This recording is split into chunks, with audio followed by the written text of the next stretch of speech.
falar da professora Maria da Conceição Tavares é fácil e é difícil. É fácil porque ela é uma intelectual de enorme prestígio e que sempre teve uma característica importantíssima na sua atitude de vida e como intelectual, né? De ser uma intelectual do mundo, mas que tinha lado, ou seja, ela era uma intelectual do mundo que não se posicionava acima das classes.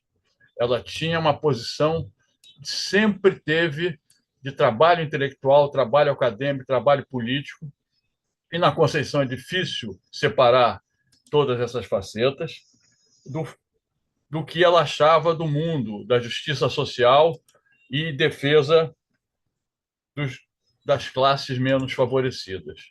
Para isso, ela tinha uma noção importantíssima da totalidade, ou seja, todo o seu pensamento vinha da capacidade que ela tinha de não perder a noção da totalidade. Talvez isso venha da sua formação. Ela era uma pessoa com uma formação muito ampla, que não só de economia. Talvez o fato dela ser uma economista fosse a consequência dela ser dela saber filosofia, se formar em filosofia, saber história e saber matemática. Coincidentemente, são as três características que o Keynes e o Schumpeter destacam do que deve ser a formação para que um economista não seja um simples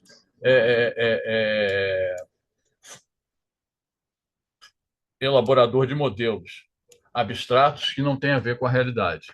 Então, eu acho que esse é um ponto importante, porque mostra por que as aulas da Conceição e por que a Conceição tinha tanto prestígio com os seus alunos e com as pessoas com quem ela se relacionava, do ponto de vista acadêmico e do ponto de vista político. Porque ela era sempre essa pessoa que falava o que pensava, mas que esse pensamento dela não ficava compartimentalizado em questões tópicas. Ela sempre fazia referência às questões que estavam ligadas àquele tema central e que, às vezes, nas suas aulas, fazia com que os alunos pensassem que aquilo era uma completa loucura, mas era uma loucura com uma racionalidade e que, junto com essa racionalidade extrema, de entendimento da totalidade, principalmente da totalidade do capitalismo, ela conseguia passar uma ideia de que todos tinham que pensar fora de uma caixinha de modelinhos ou de simplesmente hipóteses econômicas que não davam conta da realidade. Então, acho que esse é um ponto central, o ponto central do entendimento da Conceição como uma intelectual do mundo. Mas para ser intelectual do mundo, como é que ela chega a isso? Ou como é que essa formação levou a que ela pudesse ter todo o sucesso que ela teve na sua vida acadêmica, na sua vida de professora, de pesquisadora? Então, ela começa com o quê? Ela começa com a questão da CEPAL, né? A discussão das teses da CEPAL sobre o subdesenvolvimento da América Latina. E ela produz um artigo, e talvez seja um dos principais artigos que mostra a fase final da estrutura teórica cepalina, que é o declínio, auge e declínio do processo de substituição de importações no Brasil, né? E depois ela entra na questão, no artigo com Serra, sobre Além da Estagnação, que é uma discussão com Celso Furtado, que era uma das suas referências na época cepalina, né? É a ideia de que você tinha um problema no Brasil da estagnação, e essa estagnação era derivada da questão de não poder aumentar salários, consumo, subconsumo, né? Que ela vem e diz: não, você tem uma dinâmica do capitalismo, não necessariamente vem só da questão dos salários, ela vem também do consumo de luxo das classes mais altas, que era o que estava acontecendo naquela época no modelo da ditadura, né, que levou ao milagre brasileiro, não é isso? Depois, ela vai estudar, quando passa essa fase, ela vai da CEPAL, ela vai tentar entender o que estava acontecendo no Brasil, né? Ou seja, aí entra na discussão da distribuição de renda, acumulação, padrões de industrialização, não é isso? E, por fim, na sua fase final, ela escreve um artigo seminal sobre a retomada da hegemonia norte-americana. Lembre, na época desse artigo, todos estavam dizendo que o Japão iria ultrapassar os Estados Unidos. O Japão era evidente, de forma diferente. O Japão era a China da época, né? Que ia desafiar a hegemonia americana, dado o crescimento do japonês, da tecnologia e tal, todo aquilo da fase do milagre japonês. Né? Então, ela escreve um artigo seminal, praticamente sozinha, porque todos os analistas liberais e heterodoxos achavam que a economia americana ia cair, mas ela mostra que não. Os americanos estavam fazendo da retomada da hegemonia americana, principalmente em função da moeda, né? Da elevação da taxa de juros, que fazia com que o mundo se voltasse para financiar os duplos déficits americanos que estavam surgindo nessa época. Né? Os americanos tinham passado de credor para devedor. Mas eu não quero falar muito dessa questão acadêmica, não, da questão da produção acadêmica e teórica da Conceição, porque todos vão falar, não é isso? Mas o que é importante realçar aqui, que eu queria deixar muito claro, era a importância da Conceição como professora e como formadora de pessoas fora da caixinha. Né? Todas as aulas, seminários e atuação da Conceição sempre mostraram isso, mostraram o transbordamento que ela conseguia fazer de começar uma palestra ou uma aula com um tema e ir correlacionando esse tema com vários outros temas que mostravam como ela dominava aqueles que ela considerava, dominava a obra teórica daqueles que ela considerava que eram os grandes autores que entendiam da dinâmica capitalista, né?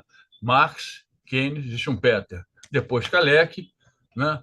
E outros, como Robson, do ponto de vista da questão do imperialismo, Hilferd, do ponto de vista do capital financeiro. Todos esses autores, você passava na aula da Conceição, no seminário dela, como se fossem todos eles integrados a um tema que começava se achando que não tinha muito a ver com essa totalidade, mas é que ela ia gradativamente mostrando como esses temas estavam relacionados à totalidade da qual ela estava querendo falar sempre, para que esses temas específicos não ficassem soltos e fossem objeto de análise especificamente, sem estar correlacionado com os temas mais gerais. Uma das questões centrais que fica na minha cabeça, né, foi que quando a gente entrava no mestrado e depois no doutorado para falar com a Conceição dava palestra de abertura de curso, né, aquelas coisas todas, e você ia conversar com ela sobre alguns temas de pesquisa. Naquela época ela dizia sempre uma frase: não fale, não pesquise a economia brasileira e não escreva textos, artigos, teses, sem que você tenha por atrás da sua concepção o problema do balanço de pagamentos no Brasil. Né? Hoje em dia, nós não temos mais esse problema. Mas note, até 2002, quantas crises nós tivemos de balanço de pagamento? E isso é uma coisa importante, porque mesmo o Plano Real, que supostamente estabilizou a moeda, supostamente, porque não vou entrar na discussão aqui do Plano Real, teve 2 ou 3 crises de balanço de pagamento. A partir do momento que o Brasil elevou as suas reservas, nós deixamos de ter. Então, esse é um ponto importante que ela sempre falava e que se mostrou uma variável fundamental para que você tivesse uma estabilidade maior da economia brasileira. Né? A questão de que não ter crise de balanço de pagamento. Mas, porém, ela já anunciava, mesmo quando ela criticou a carta do PT, de Lula, ao povo brasileiro de 2002, o ajuste fiscal, que não era por aí, e a elevadíssima taxa de juros que tinha sido, que era parte do modelo de estabilização da moeda, levando as consequências todas que iam acontecer. Esses são pontos importantes. Alguns detalhes interessantes da aula da Conceição, para mostrar como ela era, num dos seminários que ela estava dando para a gente, não me lembro se era no doutorado ou no mestrado, tinha um renomado, eu esqueço o nome agora, né? Um renomado professor argentino de ciência política que estava fazendo um seminário, E na aula, na sala do instituto, naquela sala tinha um estrado, né? O professor ficava num estrado mais alto e esse estrado tinha limitações de espaço, né? Esse professor falou alguma coisa lá que a Conceição achou que ela devia responder e ela veio com aquela fúria racional, amorosa dela, falando com o professor e foi para cima dele. Esse professor tinha um defeito na perna de andar, né?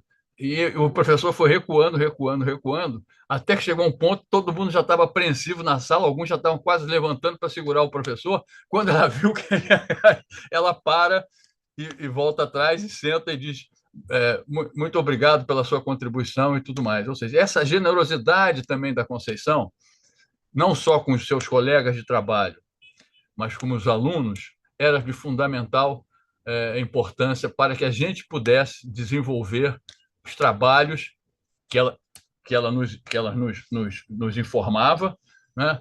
E sabendo que você por trás teria sempre um apoio dela, não um apoio corporativo, mas um apoio de defesa institucional, de defesa da pesquisa, para que ninguém pudesse sair dali humilhado porque tinha falado alguma coisa. Nunca ela falou nada sobre isso, nunca ela teve qualquer frase ou atitude de superioridade intelectual com relação aos alunos e a quem ia procurar ela para se aconselhar sobre o que fazer em tese de mestrado, doutorado e em pesquisas. Esse é um ponto importantíssimo da sua personalidade, porque mostra uma coisa, um caráter muito importante da Conceição. Ela era a mesma pessoa em todos os lugares. Ela falava o que tinha que falar para quem estava em cima e para quem estava embaixo, sendo que ela tivesse nenhuma diferença e enfrentar os que estão de cima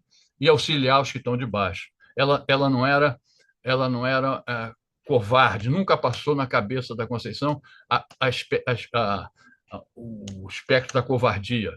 Esse é um detalhe importantíssimo que mostra a sua importância intelectual, tanto do ponto de vista acadêmico, do ponto de vista profissional e do ponto de vista político. Daí a importância que ela teve em todas essas áreas, né? Do ponto de vista acadêmico, na Unicamp, na UFRJ, a formação de todo esse grupo de pesquisadores da Unicamp e da UFRJ, a questão profissional, a participação dela no BNDES, na FINEP, né, em todas essas áreas de políticas públicas no Brasil, e, finalmente, o seu mandato de deputada, que ela também exerceu com a maior dignidade, com a mesma característica, né?